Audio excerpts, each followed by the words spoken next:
Pemirsa, Kementerian Kehutanan Republik Indonesia dan Polri membentuk Satgas Gabungan untuk menginvestigasi gelondongan kayu yang terbawa banjir di Sumatera. Wa inna ilahi raji'un.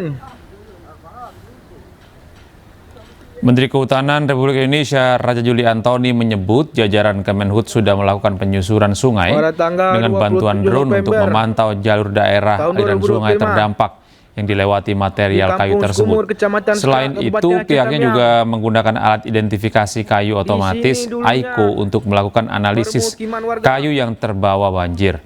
Sementara itu, Kapolri Jenderal Listio Sigit Prabowo menyatakan siap memproses hukum jika ditemukan pelanggaran dalam peristiwa tersebut.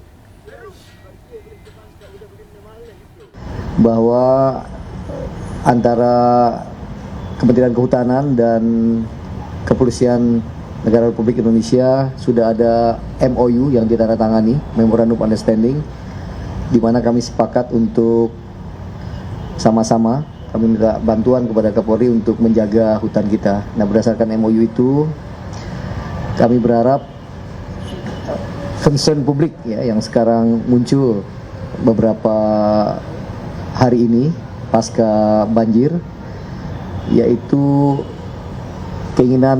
keingintahuan publik tentang asal-usul di mana material kayu yang terbawa banjir itu berasal. Kami sudah ada data-data awal melalui penerbangan drone ya ke daerah-daerah terdampak, dan juga ada teknologi namanya AICO untuk melihat semacam anatomi kayu. Beberapa temuan yang kemudian menjadi atensi dari Bapak Presiden, tentunya kami menyambut baik dan akan melakukan kerjasama dengan Menteri Kehutanan dan tim untuk membentuk Satgas Gabungan untuk melakukan penyelidikan terkait dengan temuan-temuan kayu yang diduga juga ini berdampak terhadap kerusakan dan terjadinya beberapa jembatan, beberapa rumah, dan juga korban jiwa yang muncul karena adanya temuan-temuan kayu yang diduga. Sementara itu, Ketua Komisi 4 DPR RI, Titik Soeharto, mengaku marah dan sedih mengetahui ada truk mengangkut kayu yang lewat meski banjir menerjang Sumatera. Terkait hal itu, Titik minta Menteri Kehutanan Raja Juli Antoni mencari tahu perusahaan pemilik truk angkut tersebut. Terus terang saya sedih, miris, dan saya marah. Bayangkan kayu sebesar itu, diameter 1,5 meter itu berapa ratus tahun perlu tumbuh untuk pohon sebesar itu. Ini manusia mana di Indonesia ini yang seenaknya aja bisa motong-motong kayu seperti itu? Dan yang lebih menjengkelkan, itu truk itu lewat di jalan raya 2 hari setelah peristiwa banjir ini. Dan dengan kemajuan teknologi, truk itu lewat di depan hidung kita. Sungguh menyakitkan, Pak Menteri. Ini suatu, kalau orang Jawa bilang ngece. Apa ngece? Ngejek, mengejek tuh ya. Perusahaan ini ngejek gitu. Baru kita kena bencana, dia lewat di depan muka kita. Ini suatu suatu hal yang menyakitkan dan menghina rakyat Indonesia. Saya minta kepada Pak Menteri untuk cari tahu siapa perusahaan itu, dan tolong jangan ada pohon-pohon besar lagi yang ditebangin. Hentikan semua ini. Saya tidak mau, kami tidak mau hanya sekedar moratorium. Moratorium tuh besok-besok saya hidupin lagi.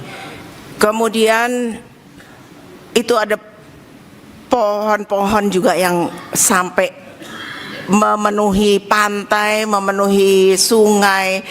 Itu kan bukan hanya itu akibat apa? Ya tadi Pak Alex bilang, pembukaan lahan baru untuk perkebunan, pertambangan. Ini harus diperketat lagi untuk syarat-syaratnya. Mau siapa kek itu di belakangnya. Kita beralih ke informasi berikutnya. Pemirsa, diancam dibekukan Direktur Jenderal Bea dan Cukai Kementerian Keuangan Jaka Budi Utama berjanji akan terus memperbaiki kinerja Bea Cukai. Jaka menegaskan tak ingin ulang masa kelam di mana fungsi pemeriksaan pabean dilucuti dari Bea Cukai dan diserahkan kepada pihak swasta.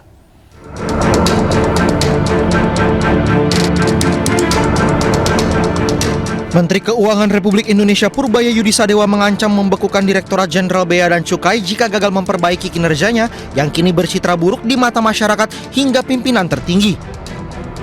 Direktur Jenderal Bea dan Cukai Kementerian Keuangan Jaka Budi Utama menegaskan bahwa pernyataan Menkeu Purbaya itu harus dipahami sebagai bentuk koreksi untuk mendorong perbaikan institusi. Jaka pun menekankan bahwa Bea Cukai telah dan terus melakukan pembenahan menyeluruh untuk menghapus berbagai citra negatif. Bea Cukai harus berbenah diri ya untuk menghilangkan image negatif kepada Bea Cukai. Kalau strateginya kayak gimana Pak? Ya pastikan mulai dari kultur ya kan, meningkatkan kinerja, terus kemudian meningkatkan pengawasan, apakah itu di pelabuhan, di bandara. Ya masih bandel kita selesaikan itu aja ya. Selain mengancam membekukan Bea Cukai, Purbaya juga menjelaskan apabila pembenahan gagal selain membekukan Bea Cukai, pemerintah juga akan menyerahkan tugas kepabeanan kepada Swiss General Surveillance seperti dahulu. Jadi kita harus perbaiki dengan serius. Saya bilang dengan mereka, saya sudah minta waktu ke Presiden 1 tahun untuk nggak diganggu dulu. Saya biarkan saya beri waktu saya untuk memperbaiki Bea Cukai. Karena ancamannya serius. Kalau kita Bea Cukai nggak bisa memperbaiki kinerjanya dan masyarakat masih nggak puas, Bea Cukai bisa dibekukan diganti dengan SGS. Terkait hal itu, Jaka menjelaskan bahwa perbaikan pelayanan publik menjadi prioritas agar kepercayaan masyarakat dapat dipulihkan. Selain itu, sudah banyak perbaikan yang berjalan termasuk pemanfaatan teknologi berbasis kecerdasan buatan untuk mendeteksi praktik under-invoicing di pelabuhan. Terima kasih Anda masih bersama kami di iNews Malam. Pemirsa, Roy Suryo CS melaporkan Ketua Jokowi Mania Andi Azwan dan ahli polisi Joshua Sinambela ke Polda Metro Jaya terkait scan ijazah Jokowi.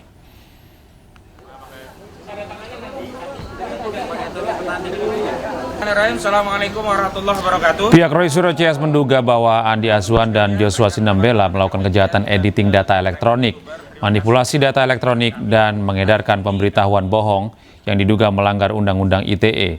Pihaknya juga mengungkapkan sudah menyiapkan sejumlah barang bukti mulai dari video, screenshot, dan dokumen pendukung seperti dokumen ijazah pembanding di tahun 1985.